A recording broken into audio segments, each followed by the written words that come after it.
Sampurasun. Semoga kita semua selalu dalam keadaan sehat, selamat, bahagia, tentram, dan damai selalu.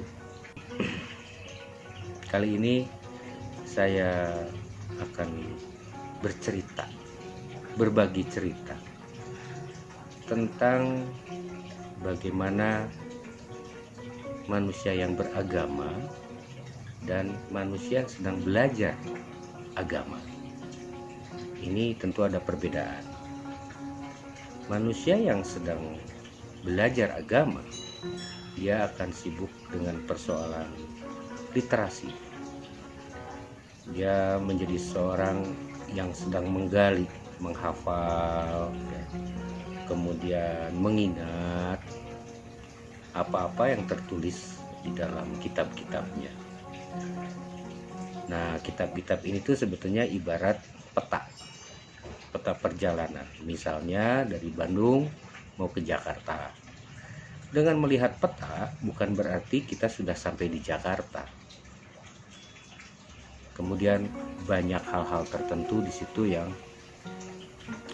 menunjukkan kita akan melewati kota anu dengan potensi anu gitu. Kita akan melewati satu daerah tertentu dengan kondisi alam tertentu, tapi itu semua cerita. Nah, cerita-cerita inilah yang seringkali diperjuangkan, dipertahankan, padahal itu baru berupa berita, berupa cerita, berupa catatan. Nah, bedanya dengan orang yang sudah beragama, dia tidak saja berpanduan kepada argumentasi yang sifatnya tekstual, tidak. Tapi orang yang sudah beragama itu adalah orang yang sudah memiliki kebahagiaan, kedamaian, penuh rasa cinta kasih, dan hidupnya berguna. Jadi dia tidak akan mempermasalahkan persoalan-persoalan yang tidak terkait di luar yang 4 tadi. Kenapa? Karena semua agama itu pasti mengajak umatnya untuk dapat hidup berbahagia, hidup tentram dan damai, hidup yang penuh cinta kasih. Lalu bagaimana kita bisa berbagi cinta kasih apabila di dalam diri kita tidak memiliki cinta kasih itu? Bagaimana kita bisa membuat satu kedamaian sedangkan di dalam diri kita tidak ada kedamaian itu sendiri? Nah, semua agama pasti mengajak ke sana. Agama apapun. Jika ada agama yang tidak mengajak ke sana, tidak mengajarkan puncak pencapaian menuju manusia yang seutuhnya dengan segala rasa yang indah, itu berarti agama yang gagal. Mungkin bukan agama yang gagal, tapi seseorang yang belum mencapai tingkat beragama. Jadi tingkatannya masih baru belajar beragama. Nah, di luar itu, agama yang mengajak semua orang untuk hidup tentram, damai, bahagia, penuh cinta kasih, dan hidup berguna bagi ruang kehidupan, ini bukanlah persoalan yang mudah tentunya. Dan itu bisa diartikan bahwa yang satu, orang yang masih belajar agama, dia hidup dan merujuk bukan pada pengalamannya. Sedangkan orang yang sudah beragama, mereka mampu bercerita tentang pengalamannya. Pengalaman mengenai bagaimana proses dia mencapai itu semua. Ada ketentraman, kedamaian, ada rasa nyaman lah pokoknya dengan orang-orang yang beragama ini. Baik ketika kita berdekatan, ketika kita ngobrol, bertukar pikiran, begitu nyaman. Pertanyaan bagi orang yang sudah beragama berbeda dengan orang yang belajar agama. Yang sudah beragama akan bertanya, apakah hari ini kamu bahagia? Apakah hari ini kamu sudah melakukan hal-hal yang berguna? dan lain sebagainya lah. Pokoknya pertanyaan yang membuat kita tersadarkan tentang makna kehidupan kita. Orang yang masih belajar agama, pertanyaan paling sering keluar adalah, Anda agamanya apa? Apa kitab sucinya? Dan lain sebagainya. Ya tidak salah, dua-duanya juga tidak salah tentunya. Tetapi ada kualitas yang berbeda. Nah, di balik itu semua ada kunci, yaitu bahwa semua agama pada akhirnya akan menuju perjalanan spiritual agar mampu mencapai kehidupan yang tentram, damai, bahagia, penuh cinta kasih di dalam ruang kebumian. Nah, itulah yang disebut tingkatan spiritualitas. Tidak semua orang mampu mencapai itu. Kita berusaha. Cobalah belajar dari pengalaman. Coba kita ingat lagi. Berapa banyak kesedihan, berapa banyak keburukan, berapa banyak kejahatan dan lain sebagainya yang kita lakukan. Mana yang lebih banyak? Ketentraman, kedamaian, kebahagiaan, cinta kasih, atau hal-hal yang terkait dengan kesedihan, kekecewaan, dendam. Banyak sekali. Nah, itu tidak perlu dikatakan ke orang lain tentunya ya. Coba evaluasi pada diri kita sendiri. Apakah kita ada di titik itu? Di titik di mana nilai-nilai yang kurang baik bagi kehidupan, termasuk pada diri kita, dibandingkan dengan kemampuan kita berbagi kebahagiaan karena kita memiliki kebahagiaan itu sendiri.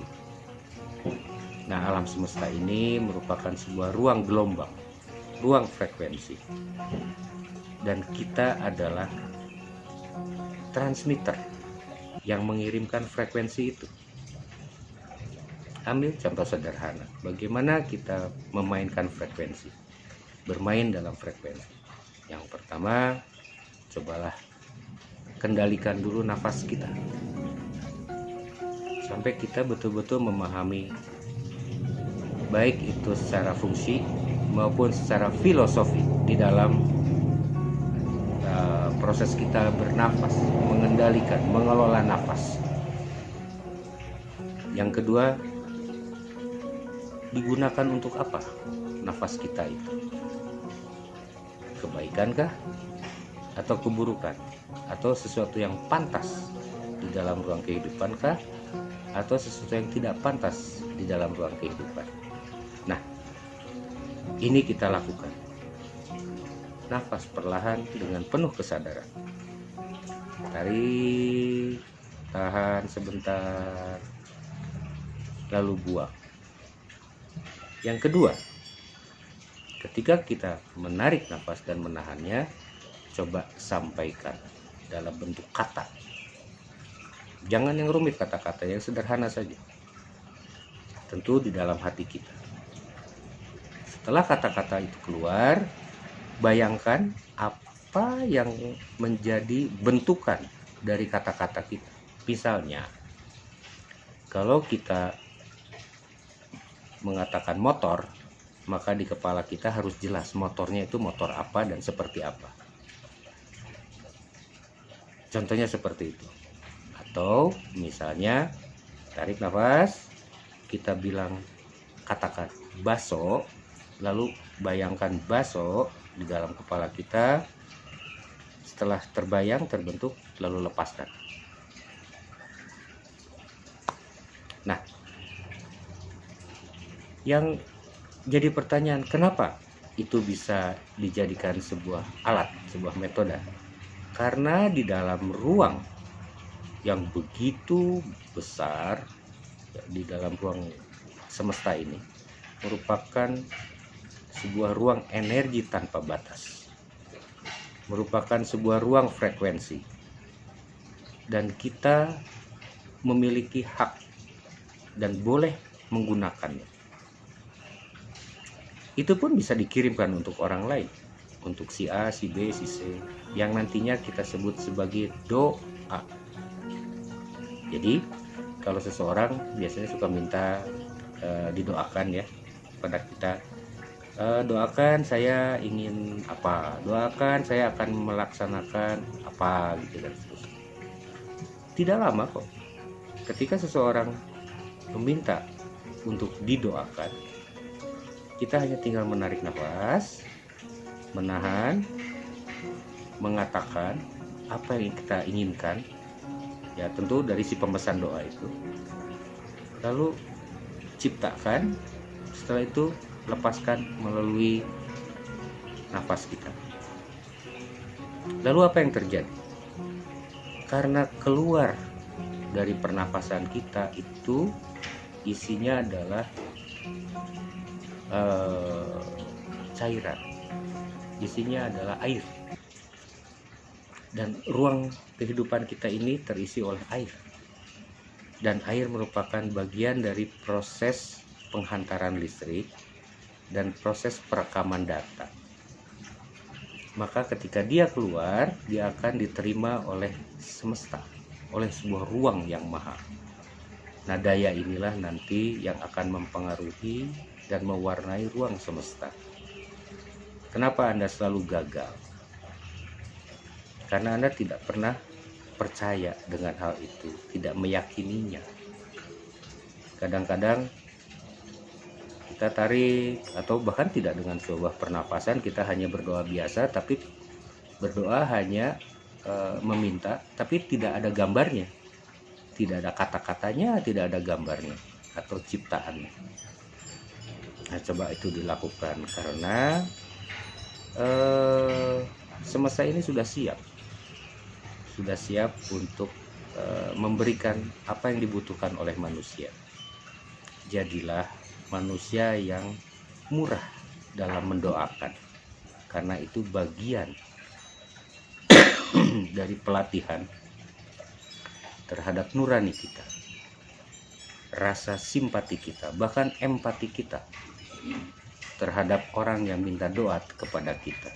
Jangan pelit, kan tidak ada ruginya mendoakan orang lain. Dan kita menjadi orang yang produktif dalam mendoakan, memberikan sebuah gelombang positif, memberikan bantuan daya. Berhasil, tidak berhasil, setidaknya kita sudah belajar membangun secara terus-menerus rasa simpati kita atau empati kita terhadap orang yang minta didoakan, apalagi doa untuk orang yang sakit. Bagaimana caranya? Tarik nafas, tahan sebentar, lalu kita katakan nama orangnya dalam keadaan sembuh.